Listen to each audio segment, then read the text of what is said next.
Today we're gonna talk about perspective. I'm gonna make one video for 1-point perspective and a second one for 2-point perspective. There are other perspectives, but I only use these two. So if you want a video about the other ones, please look them up because I am not gonna cover them. Okay? So let's start with 1-point perspective.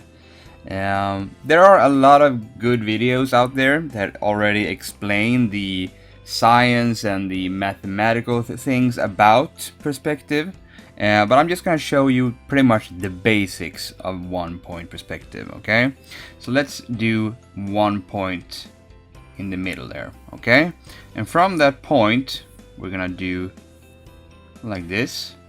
In every direction there goes lines. Everything goes to the point. Everything goes from the point. So you can see the point kinda determines every line here. So these are just support lines to show you that everything goes to that point. Okay? But if we're gonna think about it as a 3D dimensional space, imagine like you're looking inside of a cylinder, like a Pringles can perhaps. And in the far end, you see the hole, okay? Kind of like this. So inside here you have everything. Or if we do kind of like this, alright? Now we're looking through a tube, a cylinder, okay? But imagine it is like a 3D dimensional space.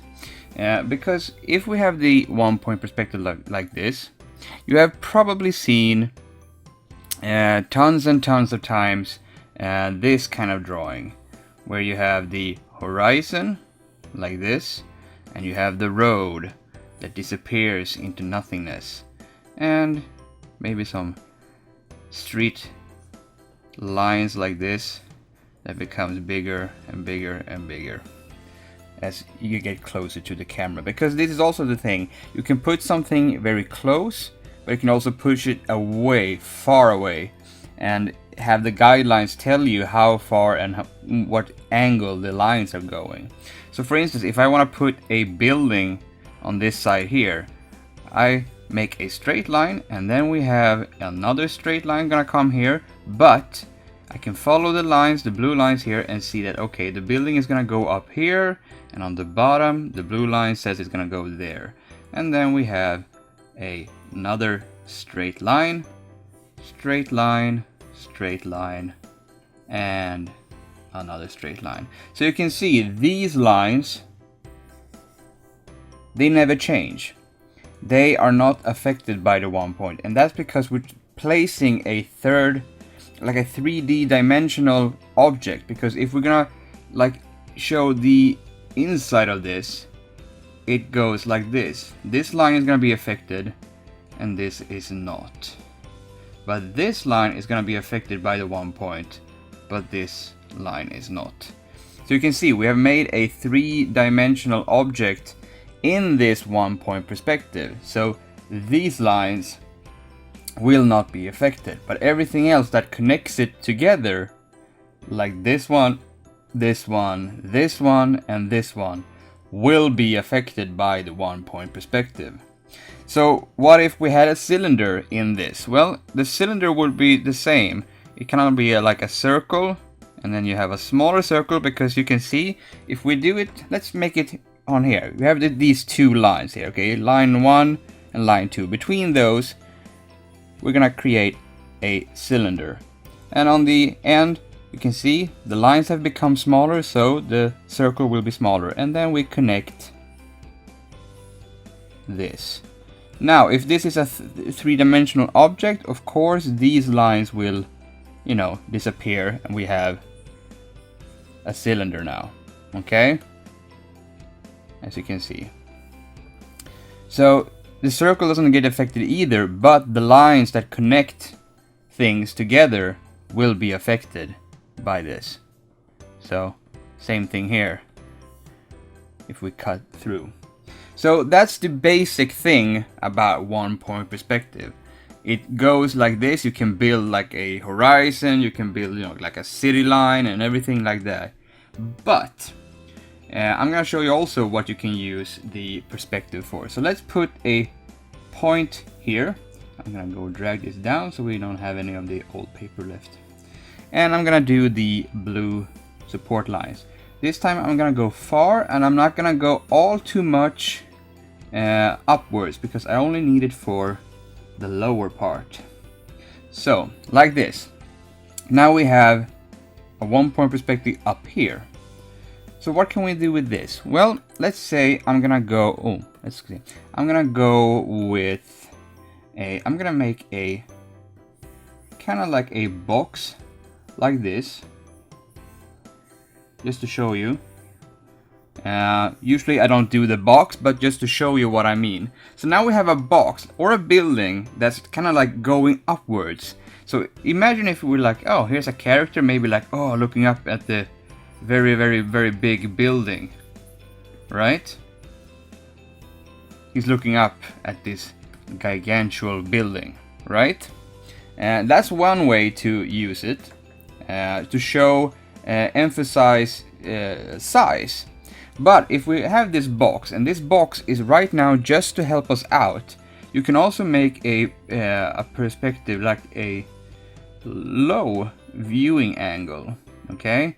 So if we do the head, just gonna do a circle, put it very simply, okay? And then we're gonna have a body, and as you can see, we can use the building to help us build the angle of the character.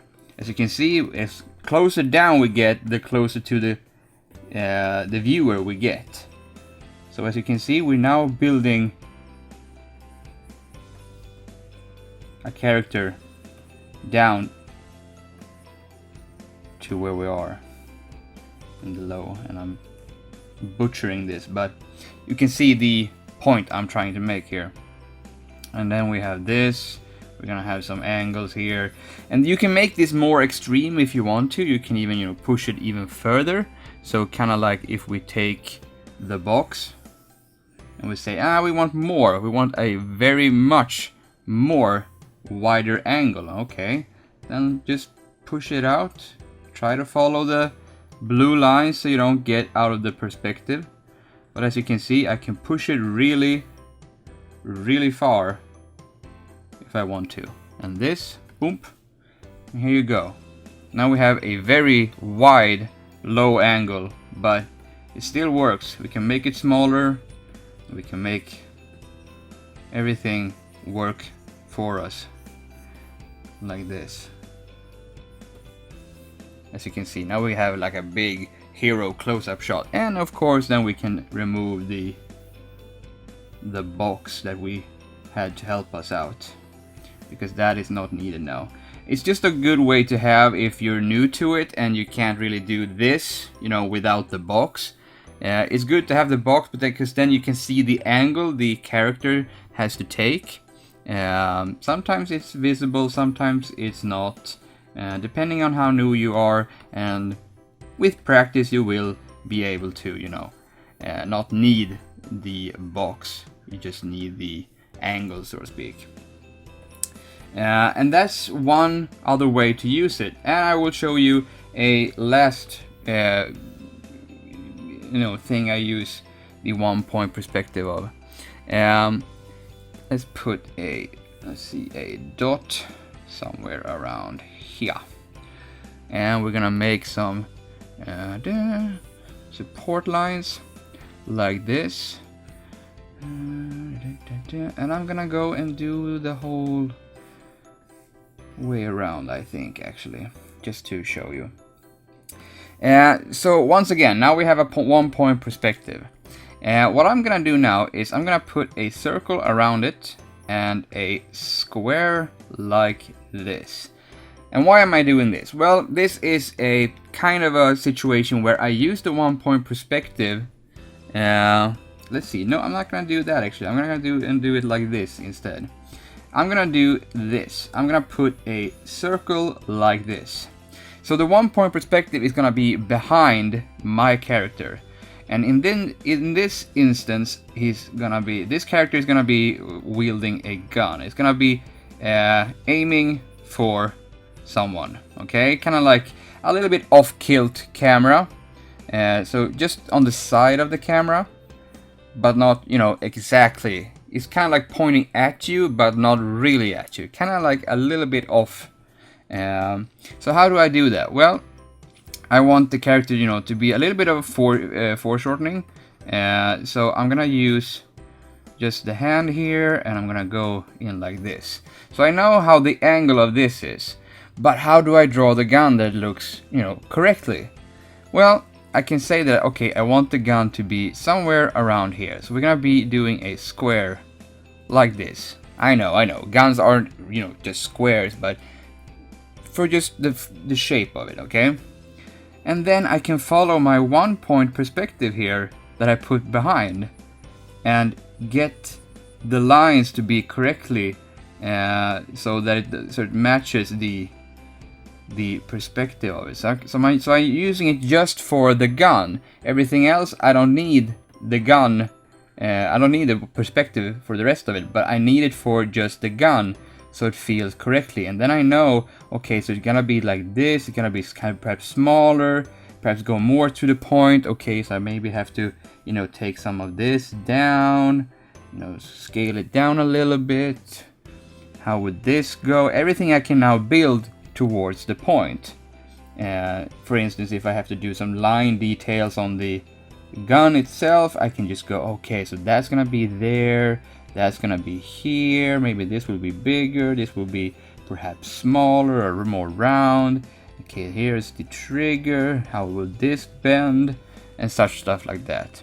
So I can use the 1 point perspective to show me, okay, how does the gun go and where does every line of it go? Because like I said, these lines don't really get affected.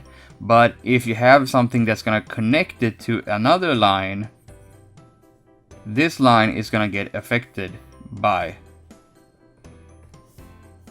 the 1 point perspective. So it's kind of useful to use 1 point perspective to get the details and the dimensions of objects quite clearly. But I usually use it for, you know, like this with the gun, and for angles, like low. You can also, you know, do the reverse of this. We can put the perspective down here and do, oh, I want the blue one. Here we go. We can do it the other way and do it from a high angle above and have the character, let's see, here we go. And once again, if you're not used to an angle, which I'm not usually doing this angle, but for this, let's try it. So let's just do a box. Here I can now do, okay, here we're gonna do the face. Here's the face of it all. And here it's gonna be the neck, the shoulders, and I'm just gonna go my way of sketching. I'm just gonna go like this. So I know it's gonna go smaller, and I know the legs are gonna be tiny, tiny, tiny, and this is a little bit more extreme angle, but you know, here we go. So something like that. Perhaps some feet around here. So as you can see, we now have a kind of like a Superman pose almost. Let's do a little bit of more Superman pose. I'm gonna take the legs and put them together. So let's just erase some of this and put the legs together, make a Y here and have it like this, and then we can put perhaps the cape here and the trademark stuff over here, and then you have it like this. Once again, we can remove the box because the box has already served its purpose, but it's good to have, like I said, it's kind of like the support lines that I'm drawing from the point. These lines, the lines, you don't really need them when you get used to the 1 point, but sometimes it's just good to have. You can, you know, make a temporary layer and then just remove it, and then you have it. But sometimes it's good to have so you don't forget, okay, this is where the layers are. So it's good to have sometimes, okay? But this is pretty much what I use 1 point perspective of. Sometimes I use it for, you know, buildings and stuff like that, but it's really more, I'm using more for these kind of things with angles and for helping me to, you know, how do I put the gun and how does it look from a 1 point perspective and stuff like that. So I hope you have learned something, and I will see you in the next video where we talk about 2 point perspective, and I probably think that's going to be even shorter because 1 point perspective is what I use the most. But I will see you in the next tutorial video. Bye.